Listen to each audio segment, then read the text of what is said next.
کہ حقیقت سامنے آ کر کہانی چھین لیتی ہے، حقیقت سامنے آ کر کہانی چھین لیتی ہے، خطا انسانوں کے آنکھوں کا پانی چھین لیتی ہے، خطا انسان کے آنکھوں کا پانی چھین لیتی ہے۔ بری صحبت سے بچنے کی ہمیشہ فکر کر پیارے، بری صحبت سے بچنے کی ہمیشہ فکر کر پیارے، یہ اکثر نوجوانوں کی جوانی چھین لیتی ہے، یہ اکثر نوجوانوں کی جوانی چھین لیتی ہے، حقیقت سامنے آ کر کہانی چھین لیتی ہے، خطا انسانوں کے آنکھوں کا پانی چھین لیتی ہے۔ اور شاعر کہتے ہیں کہ جگہ جی لگانے کی دنیا نہیں ہے پیارے، جگہ جی لگانے کی دنیا نہیں ہے پیارے، یہ عبرت کی جا ہے تماشا نہیں ہے، یہ عبرت کی جا ہے تماشا نہیں ہے۔ تجھے پہلے بچپن میں برسوں کھلایا، تجھے پہلے بچپن میں برسوں کھلایا، جوانی نے پھر تجھ کو مجنوں بنایا، جوانی نے پھر تجھ کو مجنوں بنایا، بڑھاپے نے پھر آ کے کیا کیا ستایا، بڑھاپے نے پھر آ کے کیا کیا ستایا، اجل تیرا کر دے گی بالکل صفایا، اجل تیرا کر دے گی بالکل صفایا، جگہ جی لگانے کی دنیا نہیں ہے پیارے، جگہ جی لگانے کی دنیا نہیں ہے پیارے، یہ عبرت کی جا ہے تماشا نہیں ہے، یہ عبرت کی جا ہے تماشا نہیں ہے، یہی تجھ کو دھون ہے رہوں سب سے بالا، یہی تجھ کو دھون ہے رہوں سب سے بالا، ہو زینت نرالی ہو فیشن نرالا، ہو زینت نرالی ہو فیشن نرالا، جیا کرتا ہے کیا یوں ہی مرنے والا، جیا کرتا ہے کیا یوں ہی مرنے والا، تجھے حسن ظاہر نے دھوکے میں ڈالا، تجھے حسن ظاہر نے دھوکے میں ڈالا، کوئی تیری غفلت کی ہے انتہا بھی، کوئی تیری غفلت کی ہے انتہا بھی، جنون چھوڑ کر اب ہوش میں آ بھی، جنون چھوڑ کر اب ہوش میں آ بھی، جگہ جی لگانے کی دنیا نہیں ہے پیارے، یہ عبرت کی جا ہے تماشا نہیں ہے۔ معزز سامعین کرام، اللہ تبارک و تعالی قرآن مقدس میں ارشاد فرماتا ہے وَإِنَّهُ عَلَىٰ ذَلِكَ لَشَهِيدٌ وَإِنَّهُ لِحُبِّ الْخَيْرِ لَشَدِيدٌ أَفَلَا يَعْلَمُ إِذَا بُعْثِرَ مَا فِي الْقُبُورِ وَحُصِّلَ مَا فِي الصُّدُورِ، یعنی کہ اللہ تبارک و تعالیٰ قرآن مقدس میں ارشاد فرماتا ہے وَإِنَّهُ عَلَىٰ ذَلِكَ لَشَهِيدٌ، یعنی کہ اور بے شک وہ اس پر خود گواہ ہے، یعنی کہ ہمارا جسم ہماری جان ہم پر خود گواہ ہے، وَإِنَّهُ لِحُبِّ الْخَيْرِ لَشَدِيدٌ، اور بے شک وہ مال کی چاہت میں ضرور غض تیز ہے، اور بے شک وہ مال کی چاہت میں ضرور گرا تیز ہے، افلا یعلم اذا بُعْثِرَ ما فی القبور، تو کیا نہیں جانتا جب اٹھائے جائیں گے جو قبروں میں ہے، وَحُصِّلَ مَا فِي الصُّدُورِ، اور کھول دی جائے گی جو سینوں میں ہے۔ حضرات محترم، کیا آپ کو اور ہمیں یہ خبر نہیں ہے کہ قبر سے ہم اٹھائے جائیں گے؟ کیا ہمیں یہ معلوم نہیں ہے کہ ہمارے جسم کے ہر اعضا جو آج ہم اپنے ہاتھ پر ناز کرتے ہیں، ہم اپنی طاقت پر ناز کرتے ہیں، اپنی قوت پر ناز کرتے ہیں، اپنے جسم پہ ناز کرتے ہیں، اپنی آنکھوں پہ ناز کرتے ہیں، اپنے جسم و جان پہ ناز کرتے ہیں، بروز قیامت میں ہماری زبان پہ مہر لگا دی جائے گی، ہماری زبان پر سل لگا دی جائے گی، ہماری زبان آج ہماری زبان کھل رہی ہے، آج ہماری زبان چل رہی ہے، مگر بروز قیامت میں ہماری زبان خاموش رہے گی، ہماری زبان پہ تالے لگا دیے جائیں گے، ہماری زبان پہ مہر کر دی جائے گی، اور ہمارے خلاف ہمارے جسم کے ہر اعضا بولیں گے۔ ہماری آنکھ نے کیا خطا کی ہے، ہماری آنکھ گواہی دے گی، ہمارے ہاتھ نے کیا خطا کی ہے، وہ ہمارے ہاتھ گواہی دیں گے، ہمارے پیر نے ہماری کیا خطا کی ہے وہ ہمارے پیر گواہ دیں گے، ہمارے جسم و جان نے اپنے جسم و جان کو کہاں کہاں لگایا ہم نے، ہمارے جسم، ہمارے جان، ہمارے جسم کے ہر اعضاء ہمارے خلاف گواہی دیتے ہوئے نظر آئیں گے۔ مگر کہنے کا اصل مقصد یہ ہے کہ جس زبان کو ہم بہت زیادہ دراز کرتے ہیں، جس زبان کو ہم دنیا کے لیے بہت زیادہ بلندی پہ لے کر کے جاتے ہیں، جس زبان کو ہم بہت زیادہ اونچی کرتے ہیں، جس زبان پہ ہم خود اپنے آپ کو ناز کرتے ہیں، جس زبان پہ ہمیں اتنا تکبر اور گھمنڈ ہوتا ہے کہ ہم یہ اپنے آپ کو بھلا دیتے ہیں، ہم اپنے آپ کو بھول جاتے ہیں کہ ہم کیا ہیں، ہم اپنے آپ کو بھلا دیتے ہیں دولت کے نشے میں، کہ دولت کے نشے میں آ کر کہ ہم کیا ہیں، ہم یہ بھلا دیتے ہیں کہ ہم ایک اللہ کا بندہ ہیں، ہم یہ بھلا دیتے ہیں ہم نبی اعظم علیہ الصلوۃ والسلام کے ایک سچے غلام ہیں۔ مگر حضرات محترم جب ان باتوں کو بھلا دیتے ہیں پھر ہمیں یاد آتا ہے دولت، ہمیں یاد آتی ہے شہرت، ہمیں یاد آتی ہے حکومت، ہمیں یاد آتی ہے جسم و جان کے قوت و جاہ و جلال۔ مگر یاد رکھ لیجئے گا کہ یہی جاہ و جلال آج دیکھ لیجئے جو انسان اپنے دولت و قوت پہ ناز کرتے ہیں، جو آج سے پہلے 5 سال 10 سال 20 سال پہلے چلے جائیے، جو بھنگی کی کوئی اوقات نہیں تھی، وہ جو بھنگی کو رہنے کے لیے گھر نہیں تھا، جو بھنگی آج تک سور کو چرایا کرتا تھا، جو بھنگی آج تک خنزیر کو چرایا کرتا تھا، جو بھنگی آج تک گھر مانگ کر کے کھایا کرتا تھا، آج وہ بھنگیوں کے گھر کو دیکھیے، بڑی بڑی بلڈنگیں نظر آتی ہے، وہ بھنگیوں کو دیکھیے ارب و خرب پتی بن کر کے بیٹھا ہوا ہے۔ اے مسلمانوں اگر تمہارا مقصد صرف مال ہی کمانا تھا، اے مسلمانوں اگر تمہیں دولت ہی کمانا تھا، اے مسلمانوں اگر تمہارا مقصد دنیا کے اندر صرف جاہ و جلال اور شہرت ہی کمانا تھا تو پھر تم نے مصطفیٰ کریم علیہ الصلوۃ والسلام کا کلمہ کیوں پڑھا تھا؟ کیا مصطفیٰ کریم علیہ الصلوۃ والسلام نے ہمیں یہ درس نہیں دیا؟ کیا مصطفیٰ کریم علیہ الصلوۃ والسلام نے ہمیں یہ جاہ و جلال نہیں دیا؟ مصطفیٰ کریم علیہ الصلوۃ والسلام نے ہمیں یہ شان و شوکت نہیں دی کہ اے دنیا والو دنیا مٹتی ہے تو مٹ جائے، اے دنیا والو دنیا بکتی ہے تو بک جائے، اے میرے غلاموں، اے اللہ رب العزت کی شان و شوکت پہ ایمان رکھنے والوں، اے مجھ محمد پر ایمان رکھنے والوں، اگر دنیا بکتی ہے تو بک جائے، مگر تم تو بک چکے ہو، پھر دوبارہ بکنے کی کوشش نہ کرنا۔ اگر تم نے دوبارہ بکنے کی کوشش کی تمہیں رسوا کر دیا جائے گا۔ اگر تم نے مال و دولت کے لالچ میں آ کر کے تم نے اپنے ایمان کا جنازہ نکالا تو تم کہیں کے نہ رہو گے، نہ دین کے رہو گے نہ دنیا کے رہو گے۔ حضرات محترم آج جب آپ ان باتوں پہ غور و فکر کریں گے، جب آپ ان باتوں پہ ذہن و فکر ڈالیں گے، آج یہ دیکھا جاتا ہے کہ ہماری کوئی اوقات نہیں رہ گئی، ہمارا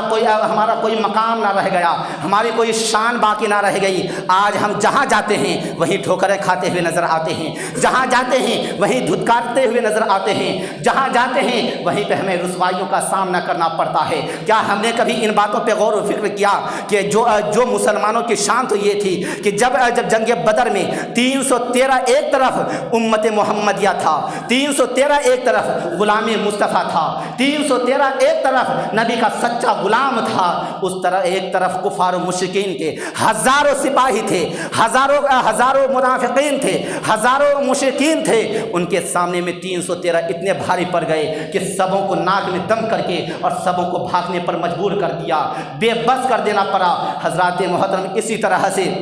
میں نے ابھی اس سے پہلے کچھ دن پہلے میں نے بتایا تھا، میرا خیال سے 11ویں شریف کے مہینے میں، کہ جب حضور جب کہ ملک شام کے طرف جب ہمارے ملک حبشہ کے طرف جب ہمارے آقا علیہ الصلوۃ والسلام نے اپنے غلاموں کو روانہ کیا، ہجرت کرنے کا حکم دیا، چند مٹھی بھر تھے نبی کے غلام، مگر جب گیا تو حبشہ کے بادشاہوں کو اپنے قدموں میں ڈال دیا، اپنے نبی کا سچا غلام بنا دیا۔ کیوں بنا دیا؟ اس لیے کہ ان کے دل میں ایمانی جذبہ تھا، ان کے دل میں ایمان منور تھا، ان کے دل میں ایمانی جاہ و جلال تھا، اور انہیں معلوم تھا کہ جو ہماری شریعت کہتی ہے، ہمارے نبی نے جو کہہ دیا ہے وہی حق ہے، باقی سب باطل ہے۔ مگر آج ہم نے زبان پہ رکھا کچھ، دل میں کیا کچھ، زبان پہ ہم نبی کا کلمہ پڑھتے ہوئے نظر آتے ہیں، زبان پر ہم نبی کا نعرہ لگاتے ہوئے نظر آتے ہیں، زبان پر ہم شریعت مصطفیٰ کی وفاداری کا ہم ڈھنگ کرتے ہوئے نظر آتے ہیں، ہیں مگر دل میں نبی کی غداری نظر آتی ہے، دل میں نبی کی نبی کے ساتھ دھوکے بازی، دل میں نبی کی شان میں توہین، دل میں نبی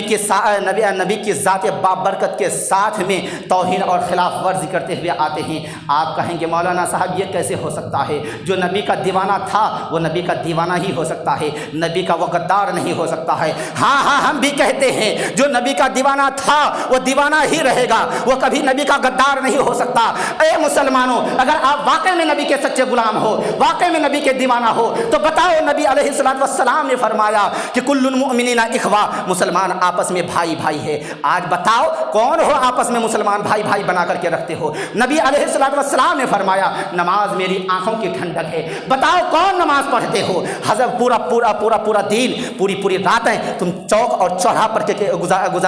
گزارو گے، پورے دن پوری راتوں کو تم دوسروں کی بغاوت میں، دوسروں کی عداوت میں، کبھی علماء کرام کی توہین کرتے ہوئے نظر آؤ گے، کبھی علماء کرام کی برائی کرتے ہوئے نظر آؤ گے، کبھی باپ بیٹی کی برائی کرتا ہوا نظر آ رہا ہے، کبھی بیٹا باپ کی برائی کرتا ہوا نظر آتا ہے، کبھی چچا بھتیجے کا برائی کرتا ہوا نظر آ رہا ہے، کبھی چچا بھتیجے کا برائی کرتا ہوا نظر آتا ہے۔ کیا یہی ہمارا دین ہے؟ یہی ہم نبی سے محبت کرتے ہیں؟ کیا یہی ہمیں نبی علیہ الصلوۃ والسلام نے ہمیں یہی درس دیا ہے؟ جب ہم یہ بات کو کہتے ہیں، بہت ایسے ہمارے مسلمان بھائی ہیں انہیں یہ چیز کڑوی لگتی ہے۔ حضرات محترم، کڑوی تو لگے گی، کیونکہ جو چیز پیغمبر اعظم علیہ الصلوۃ والسلام فرما دے، دنیا کی کیا طاقت ہے؟ زمین آسمان ہو سکتی ہے، آسمان زمین ہو سکتا ہے، سمندر اپنے پانی کو نچوڑ سکتا ہے، مگر پیغمبر اعظم علیہ الصلوۃ والسلام کا فرمان کبھی غلط نہیں ہو سکتا ہے۔ فرمان مصطفیٰ علیہ الصلوۃ والسلام ہے، فرمان مصطفیٰ علیہ الصلوۃ والسلام ہے کہ جو ہمارے آقا علیہ الصلوۃ والسلام نے فرمایا کہ الحق مری، جب آپ کسی سے حق بات کرو گے، حق گوئی کرو گے، حق بیانی کرو گے، انہیں کڑوی لگے گی، انہیں بری لگے گی، انہیں غلط لگے گا، وہ ان چیزوں سے چڑھیں گے، ان چیزوں کی بغاوت کریں گے، ان چیزوں کی برائی کریں گے۔ مگر آئیے چلتے ہیں حضرت علی رضی اللہ تعالیٰ عنہ کی بارگاہ مقدسہ میں۔ حضرت علی رضی اللہ تعالیٰ عنہ ارشاد فرماتے ہیں کہ حق بات اس وقت تک حق ہو ہی نہیں سکتی، حق بات اس وقت تک، اس ٹائم تک حق ہو ہی نہیں سکتی جب تک کہ ان باتوں کی بغاوت نہ ہو جائے، جب ان باتوں کی عداوت نہ ہو جائے، جب تک کہ ان باتوں کی مخالفت نہ ہو جائے۔ اور آج جب ہمارے علماء حق کہتے ہیں تو اپنی چلانے کے لیے نہیں، اپنی منمانی کے لیے نہیں، زبان علماء کی ہوتی ہے، پیغام مصطفیٰ کریم علیہ الصلوۃ والسلام کا ہوتا ہے، زبان علماء کرام کی ہوتی ہے، مگر حکم رب العزت کی ہوتی ہے۔ اور حق بات کہہ کر کے ہمارے علماء یہ کوشش کرتے ہیں کہ تھوڑی دیر کے لیے کڑوی لگے، مگر ہماری قوم جو بہکی ہوئی ہے، ہماری قوم جو گمراہیت کی طرف جا رہی ہے، ہماری قوم جو راہ حق سے بچھڑتی ہوئی نظر آ رہی ہے، کسی طرح سے وہ ہماری راہ پہ آ جائیں، اہدنا الصراط المستقیم پر آ جائیں، جس پر اللہ تبارک و تعالیٰ نے انعمت علیہم، یعنی کہ جس پر انعام بخشا ہے، اکرام بخشا ہے، غیر المغضوب علیہم ولا الضالین سے ہمارے قوم مسلمہ محفوظ رہے، جس پہ اللہ تبارک و تعالیٰ کا غضب ہوا، جس سے اللہ تبارک و تعالیٰ ناراض ہوتا ہے، جس سے اللہ تبارک و تعالیٰ خفا ہوتا ہے، ایسی چیزوں سے، ایسی راہوں سے ہمارے علماء اپنی قوم کو بچانے کی کوشش کرتے ہیں۔ حضرات محترم، اگر بعض انسانوں کے ذہن میں ایک ایسی بات آئے کہ ایسے علماء ہیں، ایسے مولانا صاحب ہیں، ایسے مولانا صاحب ہیں، وہ واقعات بیان کرتے ہیں، بہت اچھی تقریر لگتی ہے، ایسے لگتے ہیں، ویسے لگتے ہیں، تو میں نے پچھلے جمعے میں حضرت عیسیٰ علیہ الصلوۃ والسلام کا ایک جو ہے حدیث پاک بیان کیا تھا کہ جو علم والا، چاہے پھر وہ عالم ہو یا عوام ہو، جو علم رکھتے ہیں اور علم رکھنے کے بعد وہ عمل نہیں کرتے، اس کے بارے میں حضرت عیسیٰ علیہ الصلوۃ والسلام ارشاد فرماتے ہیں کہ وہ ایک زانیہ عورت کی طرح ہے۔ کس کی طرح ہے؟ زانیہ عورت کی طرح ہے۔ اللہ اکبر کبیرہ، ایک زانیہ عورت ہے، جب وہ زنا کرواتی ہے کسی کو پتہ چلتا ہے کیا؟ کسی کو پتہ نہیں چلتا۔ دنیا جانتی یہ بہت نیک ہے، بہت اچھی ہے، بہت بھلی ہے، اتفاق کی بات ہوتی ہے، خود کی بچاؤ نہ کرنے کی بنا پہ یا کوئی مسٹیک کی وجہ سے ان کے پیٹ میں وہ حرام کے لطفے سے جو ہے بچہ رک جاتا ہے، بچہ